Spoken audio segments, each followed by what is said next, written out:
Dios les bendiga a todos y bienvenidos a el estudio de la lección de Daniel capítulo 11. Ya estamos casi terminando el estudio de las lecciones del libro de Daniel. Le voy a pedir encarecidamente que si usted no ha leído el capítulo 11 de Daniel, dele pausa al video para que pueda leer el capítulo y así disfrutar el contenido de esta lección. Mi nombre es Michael Jonathan Sosa Cardona y empezamos con el contenido de la lección. Espero que sea de edificación, exhortación y consolación a su vida. Este capítulo requiere familiarizarse con la historia de los periodos persa y griego. Su tema principal es la carrera de Antíoco Epífanes, quien gobernó en Persia del 175 al 163 antes de Cristo. También muestra el conflicto entre distintos regímenes al buscar los monarcas poder y riquezas por medio de la guerra, las invasiones y las uniones entre representantes de la realeza. Se trataba de acontecimientos que ocurrían siglos después que Daniel los profetizara, aunque ahora son cosas del pasado. Pero, dado a entender eso, le explico lo siguiente. El capítulo 11 de Daniel, y esto es bien importante que lo entiendan, contiene algunas de las predicciones más exactas de toda la Biblia. No estamos hablando que las predicciones de la Biblia no sean exactas, pero los detalles de esta profecía fueron demasiado certeros y son tan precisas que muchos eruditos sostienen que el pasaje fue escrito como una pseudo profecía después de ocurridos los acontecimientos. Sin embargo, dado a entender que Dios es omnisciente y decide predecir determinados hechos futuros, la profecía predictiva no representa problemas, ni tampoco al aceptar que este capítulo se escribió muchos años antes de que tuvieran lugar los sucesos de los que narra o de los que profetiza el capítulo. Lo que pasó después de esta profecía, todo apuntó a Cristo. Y luego entonces en la conclusión se los estaré explicando. En el transcurso de esta lección usted se dará cuenta que hay muchas cosas históricas. Y que a lo mejor usted piensa, pero ¿por qué todo este acontecimiento histórico? Todo se lo voy a conectar. Pero es bien importante que tenga conocimiento de estos acontecimientos históricos. Bien, aunque el ángel visitó a Daniel en el año tercero de Ciro, rey de Persia, esto es obviamente en el capítulo 10, versículo 1, le reveló al profeta que habían estado para animar y fortalecer al monarca desde el primer año de su reinado, entiéndase en el 539 a.C. Esto indica que Dios participa en los asuntos políticos del mundo. Bien importante que entiendan este principio. Vamos a estar tocando el tema durante algunos slides, vamos a estar tocando el tema de los reyes del norte y la guerra entre los reyes del norte y los reyes del sur. Bien importante que entienda eso. Los tres reyes de Persia fueron los siguientes: Cambises en el 530 al 522 a.C., Pseudo-Esmerdis 521 a.C. y Darío I Histaspes en el 522 al 486 a.C. Asuero fue el cuarto monarca, que tuvo grandes riquezas más que todos ellos. Y bien importante, quizás a lo mejor no se vayan a aprender los reyes de estas personas, pero es bien importante que sepa quiénes estuvieron en el poder. En este pasaje, en estos versículos, se menciona el rey valiente, y el rey valiente predicho aquí es Alejandro Magno, Alexander the Great. Si ha visto películas, muñequitos o en las clases de historia de ustedes han escuchado de Alejandro Magno, y quizá en inglés Alexander the Great, porque hay hasta películas de él. El reino de 536 del 336 al 323 a.C. Y tal como se profetizó, su reino se repartió hacia los 4 vientos del cielo, lo cual alude a la división del imperio entre sus 4 generales en vez de entre sus descendientes. ¿Quiénes son estos reyes? Bueno, el rey del sur es Ptolomeo I Sóter de Egipto, el cual fue superado por uno de sus príncipes, Seleuco I Nicanor. Este lo había abandonado para convertirse en gobernador de Babilonia, Media y Siria y establecer el reino Seleucida, cuyo dominio sería más grande que el de Ptolomeo en Egipto. El rey del sur, que viene siendo Ptolomeo II Filadelfo del 285 al 246, Ptolomeo I fue del 323 al 285, haría una alianza con el rey del norte, Antíoco II Teos, del 261 al 246 a.C. Para sellar el pacto le entregaría a su hija, la princesa Berenice, por esposa, pero Berenice no podría retener la fuerza, ya que Laodice, la ex esposa del rey egipcio, asesinaría a Antíoco y a Berenice y al hijo de ambos. O sea que la muchacha los mató, Laodice. Bien importante que tengan esto presente porque cuando usted lee los versículos te lo explica de una manera figurada en cierta medida, pero cuando tú lo lees es exactamente lo que pasó.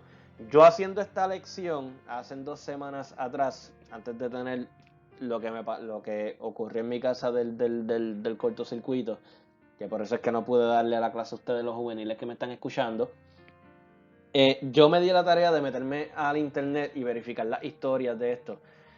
Y es bien interesante que pasó exactamente como lo dijo la Biblia desde el año 500 y pico antes de Cristo. A veces yo no sé cómo quizás personas no pueden creer en Dios, que con 200 años de anticipación se predijeron estas cosas y fueron bien certeras. Un renuevo de la familia de Berenice, su hermano Ptolomeo III Evergetes del 246 al 221 a.C. estuvo reinando, vengaría el asesinato de ella asaltando Antioquía, la fortaleza del rey del norte Seleuco II Calínico. Del 246 reinó él mismo hasta el 226 a.C. y matando a Laodice. Ptolomeo II incluso saquearía, Ptolomeo III, perdón, incluso saquearía a los dioses y los bienes seleucidas y se los llevaría a Egipto. Sin embargo, los hijos de Seleuco II y III Ceruano, del 226 al 223 estuvo reinando, y Antíoco III, que reinó del 223 al 187 a.C., harían guerra hasta llegar a la fortaleza de Rafía en el sur de Israel. Quiero que vean cómo ahora estas guerras se van acercando a la Tierra Santa. Si le ha prestado mucha atención a los videos, saben que ya en estos años de Daniel, el pueblo de Israel ya está saliendo del cautiverio y ya se están yendo para su tierra. Pero noten que los conflictos que están pasando en la región se están acercando a la tierra de Israel. El rey del sur, ahora que viene siendo Ptolomeo IV Filopator, que años más tarde reinó del 221 al 203 a.C. en Egipto, contraatacaría al rey del norte Antíoco III, que fue el que reinó del 219 al 218. Y quiero que noten lo siguiente, aunque ambos comandarían grandes ejércitos, los Ptolomeos lograrían una gran victoria. Como resultado de su triunfo, Ptolomeo IV elevaría su corazón con soberbia y mataría a muchos millares de soldados seleucidas, pero no podría mantener su dominio sobre los seleucidos. Ahora, mira lo que pasa aquí. Bien importante.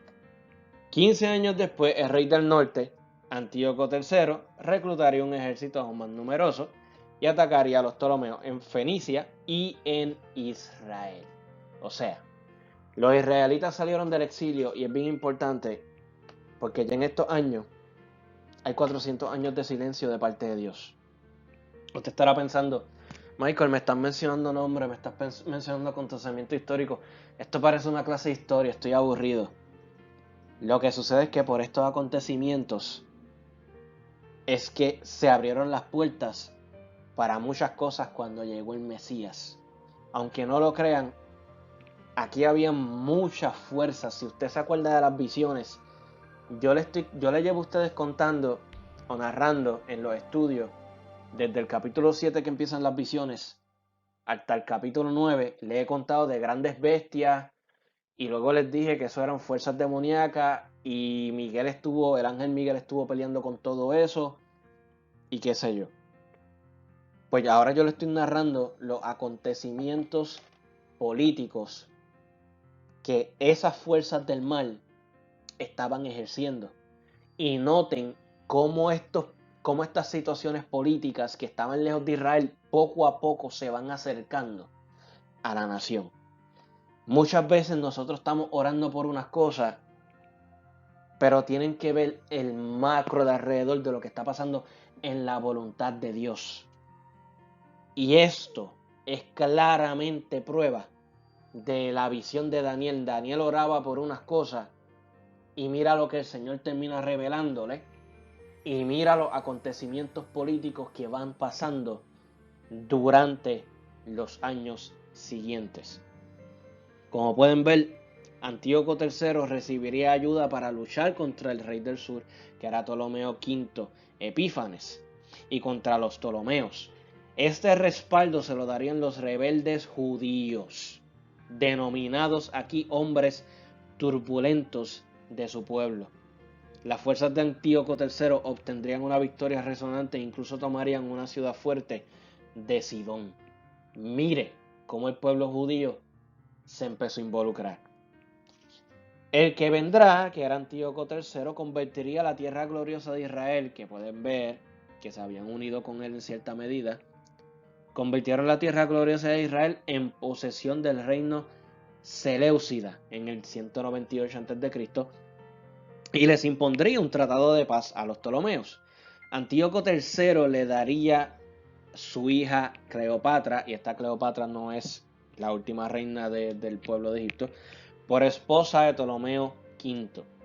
Sin embargo, de aquí ella salió, con la esperanza de controlar el reino egipcio a través de ella, pero fracasaría ya que ella ayudaría a su marido y no respaldaría a su padre para que permaneciera y tuviera éxito. Esta es la interpretación del capítulo 11, versículos 16 y 17. Ahora en los próximos versículos podemos ver lo siguiente. Antíoco III entonces volvería entonces a las tierras aledañas al mar Mediterráneo, pero sería derrotado por el príncipe romano Lucio Cornelio Escipión, en las Termópilas. Esto fue en el 191 a.C. Noten cómo los años cada vez se van acercando al tiempo del nacimiento del Mesías. Y después en Magnesia, en el 190 a.C. Esto lo obligaría a concentrarse en su propio país, donde tropezaría, caería y no sería hallado. Si usted busca en los acontecimientos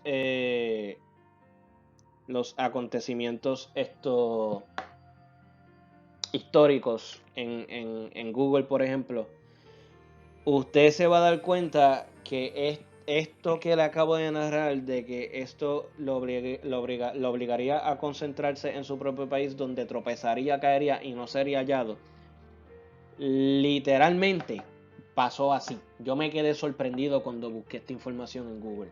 O sea, estamos hablando de que esta profecía del Señor se la dio a Daniel en el 500 y pico. Y en el 190, o sea, cientos de años después, así como Dios se lo dio, así mismo pasó. Y algo bien importante que entiendan de esto. De todo lo que yo estoy narrando, Dios tenía el control de todo. A pesar de que habían fuerzas malignas que querían levantarse. Si sigue leyendo el versículo 20, se va a dar cuenta de lo siguiente. Esto se interpreta así. El rey que se levantaría en su lugar sería Seleuco IV Filopator, el cual enviaría a Heliodoro, su cobrador de tributos, para recaudar dinero para pagar la gran indemnización que le debía a Roma. Después de un breve reinado, Seleuco fue asesinado, pero no en ira ni en batalla, sino envenenado por el mismo recaudador de impuestos que él había enviado. Si se acuerdan de las visiones, se supone que se acuerda de 4 bestias. Estaba el león, estaba el oso, estaba el chita, el leopardo, algo así. Y estaba la bestia que era muy tenebrosa, que no se podía nombrar, que era el Imperio Romano. Y note cómo en estos años ya llegamos al Imperio Romano, para que vean. Así que es bien importante que entienda eso. Ahora, en esta bestia que era el Imperio Romano, ¿se acuerdan que se había mencionado un cuerno pequeño? Antíoco IV Epífanes, que estuvo del 175 al 163 a.C., es el cuerno pequeño, mencionado en el capítulo 8, versículo 9 al 12 y 23 al 25. Bien importante que entienda esto. Y se destaca en esta sección porque ejercería una terrible opresión sobre los israelitas, en el corto plazo, y porque su reino prefiguraría un futuro gobernante mundial. Entiéndase que ese es el anticristo. Lo que se está figurando aquí es también lo que va a pasar en el futuro. Y mis hermanos, prepárense porque cada vez estamos más cerca de esto. Si usted hasta este momento quizás ha bostezado por esta clase, porque estoy tocando muchos puntos de historia, anote eso. Todo esto es también señal de lo que viene. Y cada día con los acontecimientos históricos nos acercamos cada vez al cumplimiento de la palabra profética. ¿Ok? El reloj es Israel. Pero lo que está pasando a nivel mundial nos habla y nos delata que Cristo cada vez está más cerca. Y estos acontecimientos históricos políticos no se diferencian mucho de lo que está pasando hoy en la actualidad. Disierna mientras yo estoy, les voy enviando a ustedes y les transmito la lección, disierna, porque eso es lo que yo quiero que usted haga. Note que lo que pasó en esos tiempos políticamente hablando, quizá usted diga, pero es que hoy en día no conquistan tierras ni nada. No, pero mire las noticias y mire los conflictos que hay entre naciones y cómo cada uno jala para su lado. Antíoco IV Epífanes iba a ejercer entonces presión sobre los israelitas en ese corto plazo. ¿Ok? 4 no tenía derecho al reinado, no tenía derecho al reino, pero lo tomó con halagos mientras Demetrio, el heredero legal, permanecía retenido en Roma. La predicción lo llamó despreciable porque odiaba al pueblo judío. Mire esto, Antíoco IV odiaba al pueblo judío. Intentó destruir el judaísmo, profanó el templo y demostró megalomania al autodeterminarse Epífanes. Epífanes significa el manifiesto del ilustre. Me confundo con la palabra y pido disculpas porque es que también él lo llamaban Epímanes, que significa el loco. Él había tenido el título Epífanes, que era el manifiesto del ilustre, pero la arqueología, la ciencia social y otras ramas de la ciencia social que estudian la historia y los historiadores de hecho, se descubrieron, y si usted lo busca también en el internet lo va a encontrar, la gente de esa época lo llamaban Antíoco, en vez de llamarlo Antíoco Epífanes, lo llamaban Antíoco Epímanes, que significa el loco, para que usted vea el nivel que este hombre había llegado, ¿ok? Bien importante, este hombre había incrementado su poder. Mire esto, Antíoco IV derrotaría como con inundación de aguas a su enemigo. Mira el poder que este hombre tenía. El ejército de Ptolomeo IV Filométor, que fue del 181 al 146 a.C., y destruiría al príncipe del pacto. ¿Quién era el príncipe del pacto? El príncipe del pacto era el sumo sacerdote de aquel tiempo, el judío Onías III. Aclaro que en la información que yo también estuve buscando, Onías aparentemente tenía corrupción. Así que en cierta medida, pues, era de esperarse que tuviera este destino. Ahora bien, Antíoco IV incrementaría su poder al repartir entre sus seguidores lo obtenido en sus conquistas. ¿Qué era eso? El botín, los despojos y la riqueza.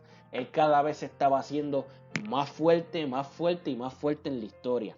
Todo esto pasó, como le dije, y todo esto está pasando unos años antes del nacimiento de Jesús, para que usted vea cómo las cosas se fueron organizando.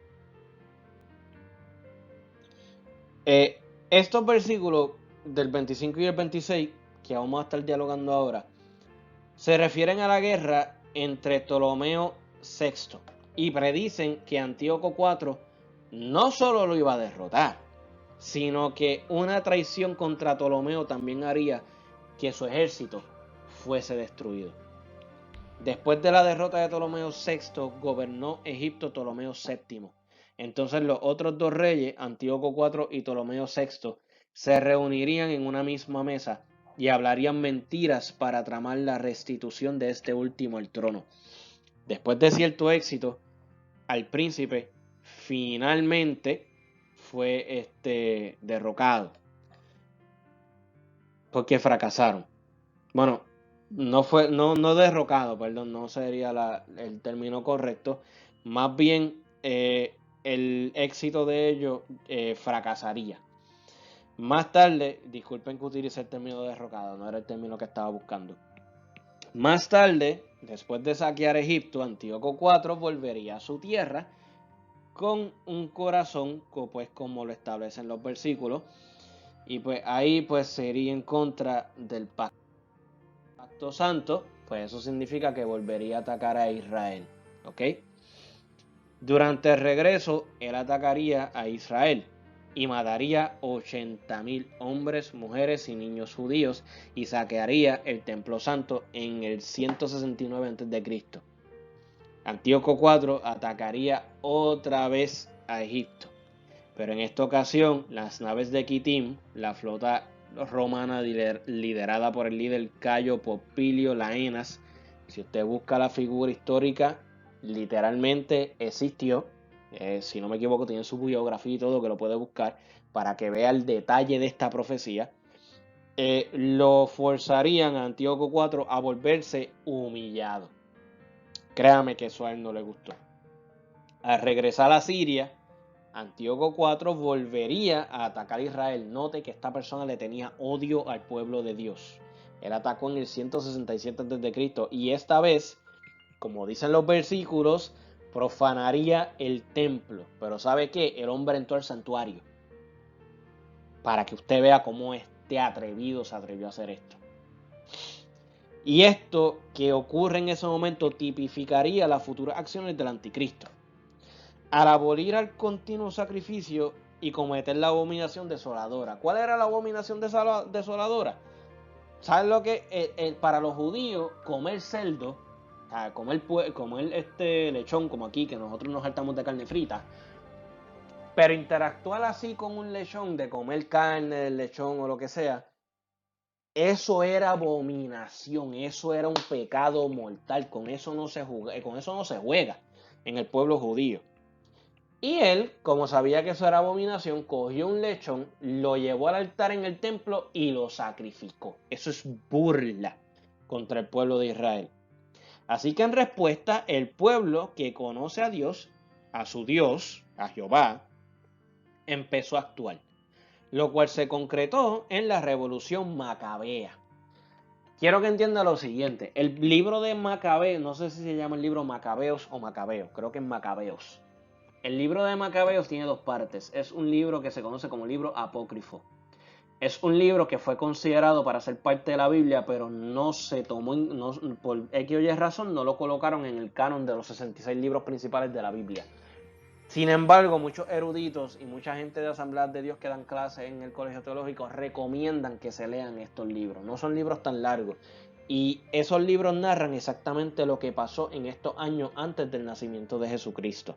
Recuerde que cuando la Biblia termina en Malaquías, de Malaquías al Nuevo Testamento, los Evangelios, hay 400 años de silencio. ¿Ok? Y todo lo que yo estoy narrando es lo que pasó en esos 400 años de silencio. Así que es bien importante que tenga eso presente. Disculpe el paréntesis. Los macabeos sufrirían en la batalla contra Antíoco, pero en el momento determinado lo derrotarían. Dedicarían nuevamente el santuario de Jerusalén y establecerían la fiesta del Hanukkah. Si usted ha visto series en Estados Unidos, hay veces que dicen, cuando dicen, o dicen Merry Christmas, o dicen Happy Holidays, o dicen Happy Hanukkah. El Hanukkah es lo que se celebra después de esta revolución macabea. Y el Señor Jesús celebró también esta dedicación, esta fiesta, ¿ok?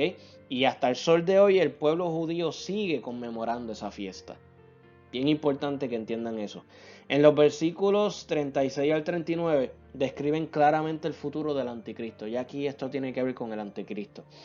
El amor de las mujeres, que significa el deseo de las mujeres, se cree que tal vez aluda al deseo de las mujeres judías de querer dar a luz al Mesías. Bien importante que entienda lo siguiente: los judíos no creen en Cristo. Ellos todavía están esperando que Cristo venga porque ellos no aceptaron a Jesús cuando vino.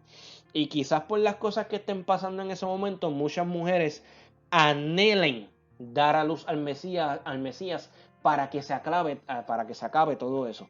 Pero lamentablemente ya el Mesías vino. Yo me he dado la tarea de buscar videos de judíos expresándose que ellos piensan del Mesías y eso. Y muchos de ellos dicen, pues Jesús era otro profeta que pues lamentablemente lo crucificaron. A mí me da cosa a veces cuando lo escucho porque cuando o sea, nosotros sabemos que el Señor Jesús vino aquí y revolucionó el mundo completo.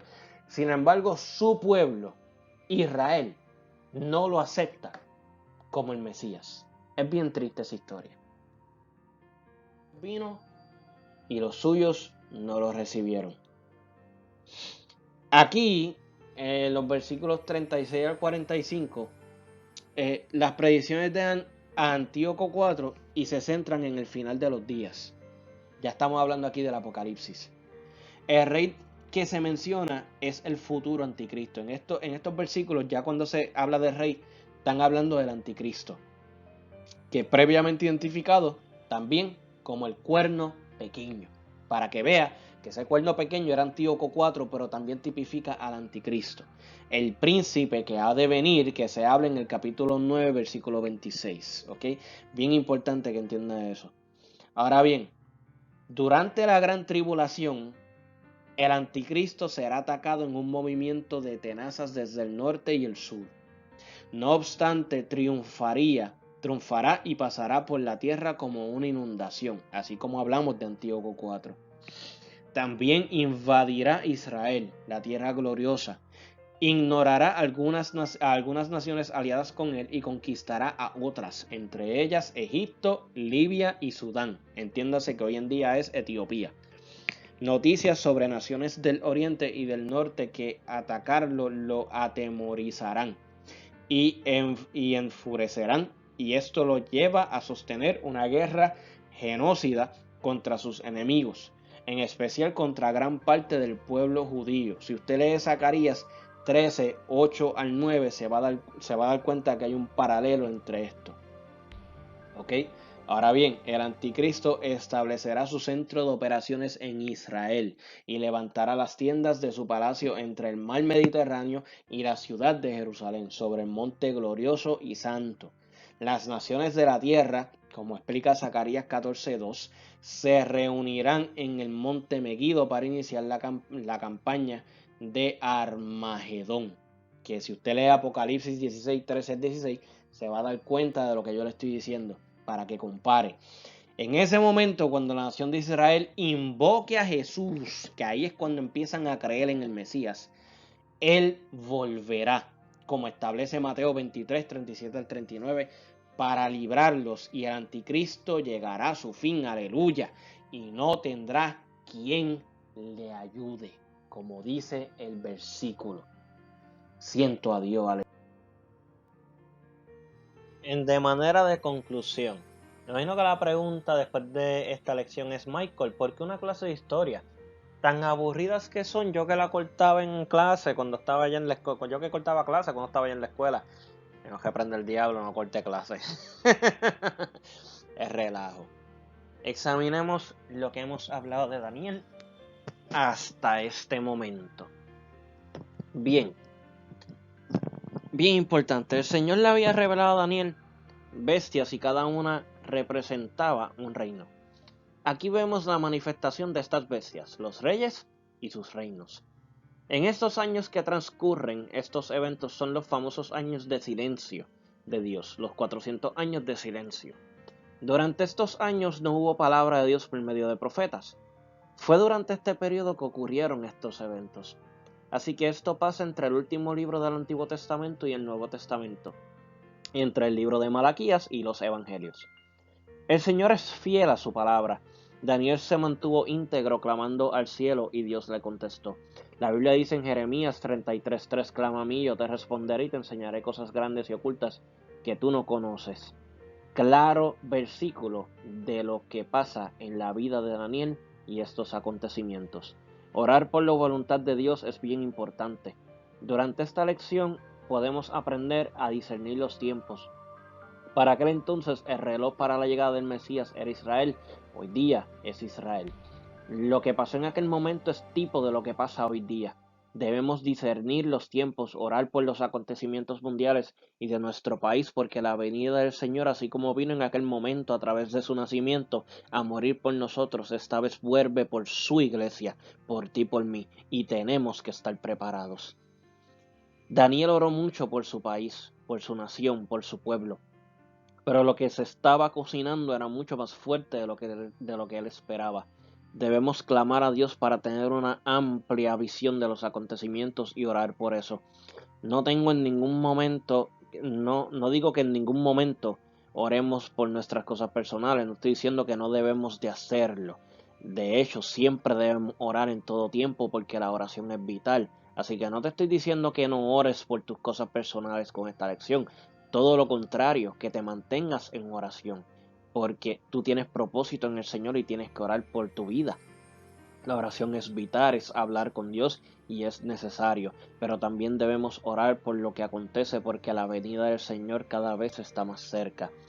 Lo que pasó con Antíoco IV tipifica lo que acontecerá en el futuro con el anticristo y debemos de estar preparados. Así como el pueblo de Dios sufrió, así también será cuando la iglesia se vaya. Dios es soberano y tiene todo en control. No importa los reyes y las fuerzas que se levanten, que estén siendo influenciadas por el mal, Dios siempre tendrá el control y de Él siempre será la victoria. Por eso debemos orar por fortaleza y fuerzas para seguir adelante caminando en su voluntad. El tiempo de la venida de Cristo está cerca, cada día más se acerca.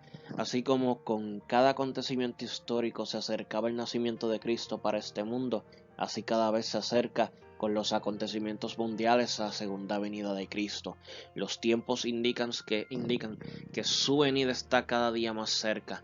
Noten que en estos versículos, por causa de los reyes y los reinos, muchos fueron oprimidos. Lo mismo pasa en la actualidad. Quizás hoy estás cómodo, pero lo que no suceda por mano de hombre, acontecerá por mano de otra variable, porque lo que tiene que pasar, pasará. Así como aprendimos en el libro de Daniel. Así que juveniles, todo esto apuntó al cumplimiento de la llegada de Cristo. Como Daniel, manténgase firme, no importando lo que pase. Ore a Dios por revelación y Dios le revelará. Ore por la voluntad de Dios y Dios lo alineará en su perfecta voluntad. Confíe, ore y manténgase firme. Dios está a la puerta y llama. El que tenga oídos para oír, que oiga, y el que oiga, que entienda. Dios los bendiga.